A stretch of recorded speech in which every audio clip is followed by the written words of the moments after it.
It's time now for a look latest in local news. In the news, we begin with the weekly COVID report from the Wayne County school system. Again, the numbers continue to go in the positive direction.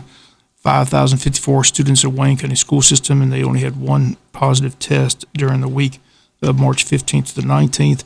840 employees. They had 10 weekly positive cases in the employees, 2 at Martha Ross Smith, 1 at James Jesup Elementary, 1 at James E. Bacon, 1 at Odom, and 5 Board of Education employees. But again, the numbers continue to improve. Again, the school system reports the weekly COVID cases each week. Again, those are the numbers from the week of March 15th to the 19th. More good news on the coronavirus, as Governor Brian Kemp expected to announce today that all Georgia adults will soon be eligible to sign up for the vaccine. Governor's office has scheduled a news conference today at 4:15 to address the plans, though it's not immediately clear when the eligibility will expand. Earlier this month, Kemp says he expects to allow all adults in Georgia to qualify for the vaccine by early April. Already, Georgia officials are working to open up appointments in areas where the demand is high. In a major step, the federally supported mass vaccination center site at Mercedes-Benz Stadium on Wednesday will start working to administer 6,000 shots a day and is offering evening hours to reach more people. The state in Savannah, state-run site, is offering the vaccine without any appointments. These moves have come as the federal government has provided a new influx of doses, but they say the problem currently is getting more doses to keep up with the demand. That's still an ongoing challenge. Kemp said last week that state officials would reallocate doses to try to ease the demand problems. He says the vaccine is being shipped to areas with high demand. According to the U.S. Centers for Disease Control and Prevention data, the state of Georgia continues to be near the bottom when it comes to the vaccination rate nationally, along with several other southern states. Percentage of vaccinations continues to be the highest in the northeast and southwest corners of the state than in metro Atlanta. The Grady Hospital, though, on Monday says they have surpassed 20,000 vaccinations. Once again, the governor's press conference today at 4:15 to lay out the new plan here in the state of Georgia, which will hopefully allow all Georgia adults to receive the vaccine. Georgia Senate leaders backed their version of the state's $27.2 billion spending plan for the coming fiscal year. They did so Monday in an important step toward finishing the last week. Lawmakers are required by law to complete this session, and that is pass a budget. We'll be getting the details of that budget by State Senator Blake Tillery today on the Butch and Bob Show. He heads up that process as the chairman of the State Appropriations Committee, and the measure, which would kick in July 1st, broadly follows the proposals of the governor and the House by backfilling spending cuts that lawmakers made in 2020 due to the COVID-19 pandemic. General Assembly made 10% cuts in June 2020 because it feared tax collections would plummet, but fortunately for the state of Georgia, that did not happen.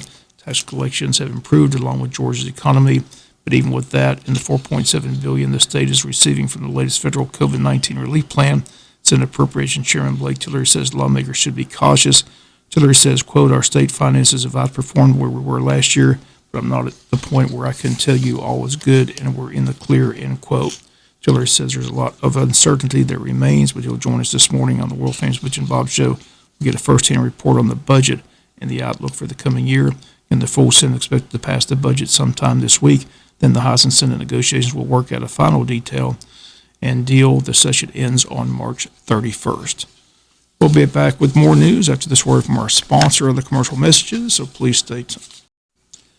Wayne County Board of Education set to meet today at 6 p.m. on the agenda under resolutions and recognitions. They will recognize the school board members as this is National GSBA Board Appreciation Week, the week of March 15th to the 19th. Also on hand, Bill Bennett Murphy will be on hand to present the Unsung Heroes Community Service Award. Also under items of business, the school system facilities plan will be discussed. Also a capital project update and executive session. All that today at 6 p.m. Rainier Advanced Materials is presenting the State of Education announcement of the Page Star Student and Star Teacher of the Year. That's set for Tuesday, April 20th at the Wayne County Chamber of Commerce quarterly membership luncheon entitled State of Education. Takes place at the Pine Forest Country Club between 11:30 and 1 p.m. The buffet line will open at 11:30. Program starts at 12 noon. Guest speakers on the program that day, Sherry Bowen, Principal and Director of Solid Rock Christian Academy, Dr. Sean Kelly, School Superintendent, Dr. Lonnie Roberts, President of Coastal Pines Technical College. Again, sign-ups are underway now. Early bird special, $25 now through 12 noon Wednesday, April 14th. $35 for non-members and members and walk-ins after Wednesday, April 14th. Number to call is 427-2028. Reminder, this coming Friday on the world famous Butch and Bob Show, Dr. Sean Kelly, Wayne County's new school superintendent, will be our special guest on the Butch and Bob Show. I'd like you to tune in and listen to what the new school superintendent has to say this coming Friday. Jury trials in Wayne County are set to resume in the first month of May. Senior Judge Anthony Harrison will be on the bench. Still not certain what case will be on the docket. As before May, they'll have a calendar call to determine that. But it's been a while since Wayne County's had a Superior Court criminal jury trial due to the pandemic. The state court judge has given the all clear. Wayne County's first criminal jury trial date once again set for the first month of May. As soon as that calendar call is set and held, and we'll let everyone know which case is first up on the criminal docket. In the first week in May, jury trials resume here in Wayne County. And the joint effort between the Sheriff's Department and the Police Department and the other Sheriff's Departments around the area have paid dividends in the war against drugs. On March 18th, a search warrant was executed by Wayne County Jesup Wayne County Sheriff's Response Team, and the Bacon County Narcotics Unit. Upon the execution of the search warrant, investigators found a quantity of suspected heroin, fentanyl, a 9mm handgun, and $4,604 in U.S. currency. Jesse Plett of Wayne County was arrested on multiple charges, and they state the investigation comes as a result of local narcotics investigators coming together from our surrounding counties to share information about persons selling narcotics in multiple jurisdictions and being in business together.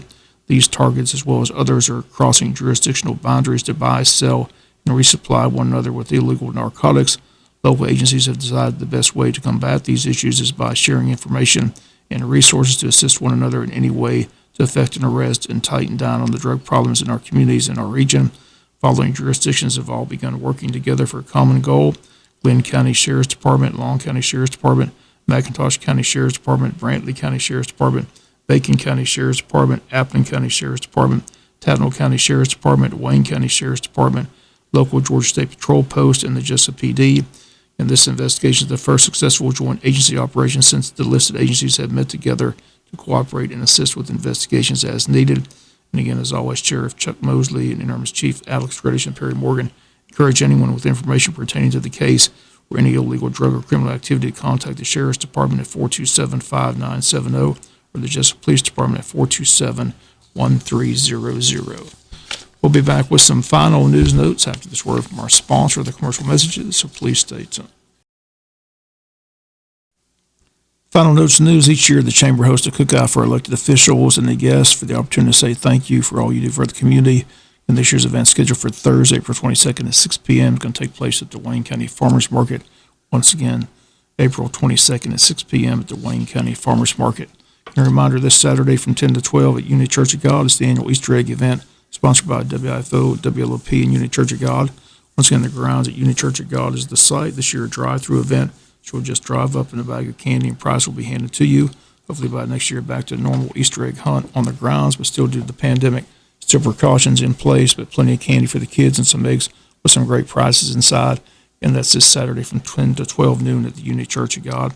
People will be outside directing traffic, showing you where to drive up to receive the bags of goodies.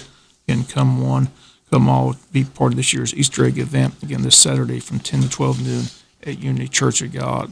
Jesup Downtown Authority having a spring 2021 called Chop, Hop, and Egg Hunt Thursday, April 1st.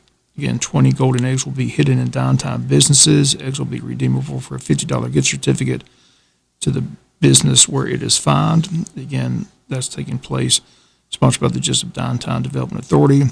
Also, they have an event each Thursday from April to June. They'll be supporting small businesses in the downtown area to help them bloom this spring. Cash mobs will be held at 11 a.m. each Thursday. First mob will be held on April 1st. After the mob, patrons will have 1 week to stop by the business and spend $20 to get their passport card signed. Those who patronize 10 of the 13 businesses will be entered for a drawing for $500, $250, $150, and $100 to any downtown business. Total of $1,000 in gift certificates will be awarded. We'll be showing support for 13 different businesses throughout the cash mob. If you need more information, contact DDA at City Hall, 427-1313.